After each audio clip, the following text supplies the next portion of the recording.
Mandi Aduc, sono Maurizio Mattiuzza, poeta, scrittore, autore di testi per canzoni, lettore, in altri termini credo un esploratore di emozioni, lingue e territori. Prima di iniziare a scrivere ho principiato a leggere perché ho avuto la fortuna di una famiglia, di una madre che mi ha regalato sempre libri, per ogni ricorrenza un libro, ancora oggi, e quindi ho iniziato questo percorso prima di tutto come lettore, emozionandomi, partecipando alle storie degli altri, narrate da altri, da grandi scrittori ovviamente. E un'altra cosa che ha sviluppato questa linea in me è stata la narrazione orale della mia famiglia. Ho avuto la fortuna di ascoltare molte storie da bambino, dai miei genitori, da mia nonna, dai miei parenti, dalle persone che incontravo, anche dagli anziani, no? dei vari posti in cui ho vissuto. Mi ha sempre affascinato, emozionato l'idea che si potesse proseguire il proprio cammino nel mondo anche narrando storie, esplorando emozioni, recuperando il passato e immaginando un futuro nelle lingue che quel passato hanno conservato.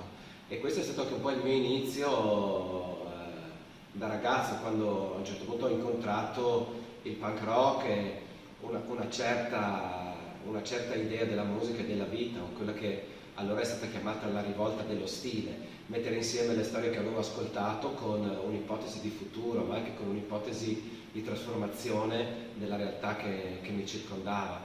Il punk rock mi ha liberato dall'idea che bisognasse essere dei grandi professionisti fin da ragazzini per poter suonare, scrivere, dipingere, e mi ha fatto dono dell'istinto, della possibilità di partire sembrerebbe dal basso, in realtà credo invece da un lato, no? Da un lato libero della creazione artistica. Poi gli studi universitari, tutte le esperienze che ho fatto ovviamente avranno credo anche rafforzato questa mia intuizione. Devo moltissimo al movimento culturale friulano degli anni 80 e 90, alla rivista Usmis, alla quale ho partecipato fin dalle prime battute, perché è stata un'altra grandissima opportunità di scoprire che c'era un futuro da poter appunto costruire attraverso la ricerca artistica, attraverso nuove forme di espressione, l'arte elettronica, la musica elettronica, tutto quello che arrivava dalla grande cultura europea contemporanea. E in quel momento avere riscoperto anche la grandissima potenzialità di una lingua, il furlan, no? Metti il furlan dentro la modernità, portalo al centro dell'Europa. Ecco, questa è stata un'altra delle grandissime lezioni che questa terra mi ha dato. Aver fatto parte di quell'onda è stata forse l'altra grande fortuna della mia vita artistica. Poi tutte queste cose sono radici che uno si porta dentro, e poi quando la scrittura diventa veramente, come è stato nel mio caso, un bisogno quasi quotidiano, allora queste radici producono quello che io immagino come un albero, no? E questo albero dà foglie, tutto qua, insomma. Mi sono sempre immaginato così, come uno che poteva provare a mettere le sue foglie insieme a tanti altri alberi che lo circondano. L'arte è una delle tantissime possibilità espressive dell'essere umano, non contiene dal mio punto di vista nessuna virtù, potremmo definirla gerarchica, è una creazione libera come mille altre, che però forse coltiva, quando riesce, un ambito che spesso è dimenticato, no? Quello delle cose che non hanno sostanza fisica in alcuni casi, come la scrittura, no? Una poesia è vento per certi aspetti, no? Ma per altri è anche qualcosa che si stampa sul foglio, che ti puoi rileggere. Questa dimensione a metà tra il tangibile e il sognato è quello che mi è sempre interessato come autore, insomma. Produrre immagini, sogni che abbiano la stessa, se possiamo chiamarla così, forza degli oggetti alla fine. Io credo che siamo anche fin troppo dominati dagli oggetti, siamo troppo dentro un mondo tangibile, reale, che si può toccare, ma abbiamo un'anima che si nutre di altro, no? Di immagini, di suoni, di voci, di lingue. di tramonti, di albe. Ecco, di questo si occupa la poesia che cerco di fare io, insomma, no? Di indagare i sentimenti, la felicità, il dolore, le perdite e tutte le possibilità di sopravvivenza che questo dà. Insomma, viviamo perché siamo capaci di ricostruirci sempre emotivamente.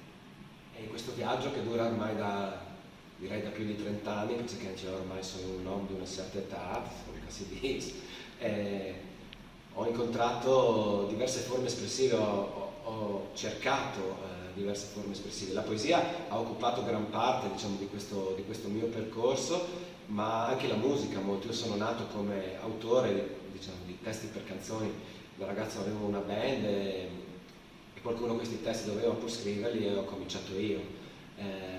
Poi quest'idea di lavorare con le parole mi è rimasta appiccicata addosso ed è diventata la mia attività come poeta, ma nello stesso momento molti musicisti, alcuni direi, musicisti friulani hanno scelto all'inizio alcune mie poesie per delle loro canzoni.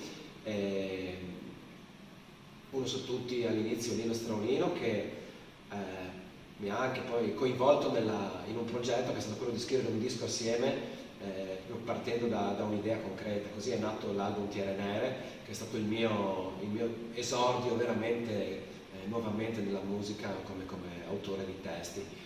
Con Lino abbiamo, credo, costruito un percorso abbastanza particolare che conteneva spoken poetry, canzoni, un recital teatrale che ha fatto moltissime date in quegli anni, e da lì questa mia frequentazione a metà tra poesia e musica è andata avanti con la band l'1:15 per il progetto Oggi è sabato sera, questa ballata dedicata a Primo Carnera, che poi è diventata anche un recital teatrale con la regia di Carlotta Del Bianco, e altre canzoni scritte insieme a Renzo Stefanuti, un altro valente cantautore friulano. E nello stesso momento ho cominciato a interessarmi alla forma romanzo, di cui io sono sempre stato un grande lettore, e così, partendo da una storia familiare e quindi ancora una volta dalla narrazione orale, ho costruito il mio primo romanzo, La Malaluna, la saga di una famiglia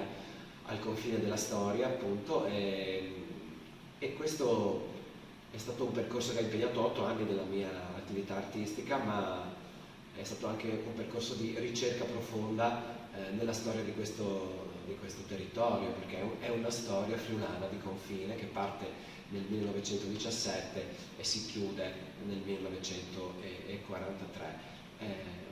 Un grande rapporto con il territorio per me sta in questo bisogno di cercare le storie che il territorio narra, vivere in un ambiente naturale pieno di suggestioni è fondamentale per me nella creazione artistica.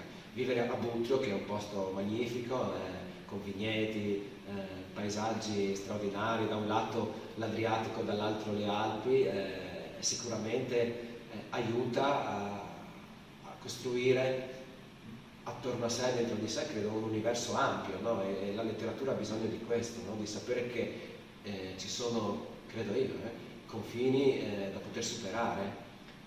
Vederli te lo ricorda, insomma, no? Il mare si può navigare, le montagne si possono scavalcare, ma nello stesso momento contengono, no, nel loro paesaggio una storia. Questa terra, il Friuli, ha storie straordinarie all'interno di sé, uno scrigno magnifico, e credo che il mio lavoro di romanziere sia stato molto aiutato dal fatto che queste storie fossero là, no? Fossero storie della gente viva, vera. Certo, poi ci ho aggiunto una ricerca storica e degli elementi di narrazione, perché la letteratura deve essere anche creazione, invenzione, spesse volte anche dal mio punto di vista una buona provocazione per un dibattito. Quindi questo è stato il progetto che era alla base della Malaluna, questo romanzo che è uscito nel 2020 e che ha avuto anche la sua prima presentazione nazionale proprio qui a Butrio, a Villa di Topo Florio. Credo e spero ci siano diversi fili che tengono insieme questa mia camminata lunga 30 anni nella musica, nella poesia, nella letteratura, ma di certo uno di quelli che io vedo, intravedo e al quale mi sono anche dedicato molto costantemente è quello della lingua friulana. Il Furlan, queste lingue magnifiche, piene di suons, di sions anche, no? di ritmo, una lingua viva che continua a produrre contemporaneità e che per me è stata anche la scintilla spesse volte che mi ha portato a scrivere. Credevo e credo ancora che fare letteratura contemporanea, fare arte contemporanea in lingua friulana sia uno dei modi migliori per testimoniare quello che succede davvero in strada, facendo, come dire, la spesa, comprando il pane, no? Sentire viva questa lingua che è viva e considerarla per quello che è un'eredità millenaria che ci è stata consegnata e che noi con libertà, felicità e serenità portiamo avanti se crediamo che sia nostra, no? E credo sia anche una bellissima chiave per capire che tutte le lingue del mondo, tutte le culture del mondo hanno una dignità paritetica. Il friulano è anche l'occasione di una fratellanza planetaria, perché come noi amiamo la lingua del posto in cui stiamo, la terra che calpestiamo, il paesaggio che vediamo, altrettanto fanno tutte le persone del mondo a casa loro, no? Nel luogo in cui nascono, ma alcune se ne vanno anche per cercare altre lingue, altre culture, altri approdi, altre possibilità di vita. E allora ecco che aprire il friulano anche a una prospettiva non, sia lessicale che civile, di accoglienza, significa fare di questa lingua quello che questa lingua è, perché queste lingue dentro è per aulis che sono venuti di tanti altri culturi, no? Abbiamo parole slovene, abbiamo parole tedesche, abbiamo un'eredità latina fortissima, no? Passato, presente, futuro, migrazioni, vento, tutto è dentro questa lingua che per me è anche la sintesi di una modernità sintetica, potremmo chiamarla, ma non nel senso plastico del termine, di sintesi, no? Che sa sintetizzare tutte le frequenze del mondo in un suono suo. Ecco, questo è affascinante, è un patrimonio di apertura, di libertà che ha, credo, donato anche alla mia esperienza di scrittore una materia bellissima. È come se tu scolpissi qualcosa dentro qualcosa che ha già, no? una sua plasticità e nello stesso momento sa restituirti delle forme appena la tocchi, insomma, ecco, no? E questo è un'esperienza per chi scrive, almeno per me lo è stata, straordinaria, insomma. Non è una lingua gerarchica, non è una lingua di potere, è una lingua fluida, aperta, contaminabile e nello stesso momento anche molto resistente. Dunque, per chi scrive, almeno per me, è stata una materia straordinaria. E quando ero ragazzo mi colpì molto una frase che vidi su un muro, credo a Bologna, che diceva: l'arte è fare la propria parte.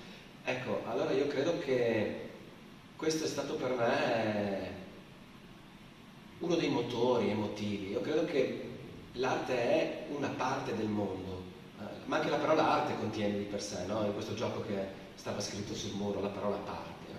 Fare la propria parte nel mondo e dare un contributo il più possibile libero alla materia dei sogni, perché sono i sogni che trasformano la realtà. Tutta la realtà che noi vediamo, che ci circonda, è partita da un sogno, anche gli oggetti partono dai sogni. Prima non c'erano, anche questa sedia qualcuno l'ha sognata prima, no?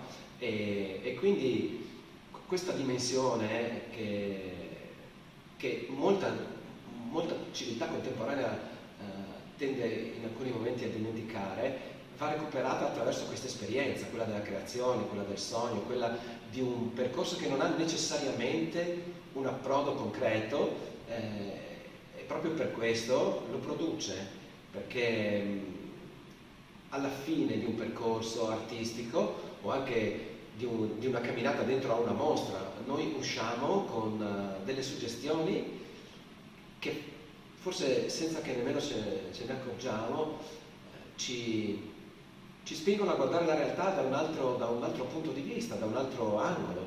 Poi un'altra delle cose che credo a me ha sempre entusiasmato dell'arte è che insegna che tutto è possibile, che il limite tra possibile e impossibile dal punto di vista del pensiero, per esempio, non c'è, che la nostra mente può davvero liberare tantissime energie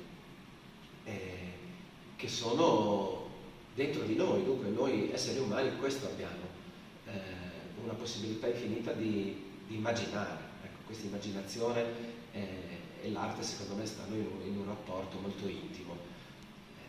Poi credo che un'altra delle cose bellissime dell'arte è che può essere anche assolutamente invendibile, e quindi, prendendo a prestito così anche il titolo di un libro che avevo di poesia che pubblicai nel 2004, è un'inutile necessità, potremmo dire, no? Ma in realtà è una necessità molto utile, perché il fatto che tutta una certa narrazione iperconcreta, diciamo, ce la presenti come inutile è la prova che invece è utilissima.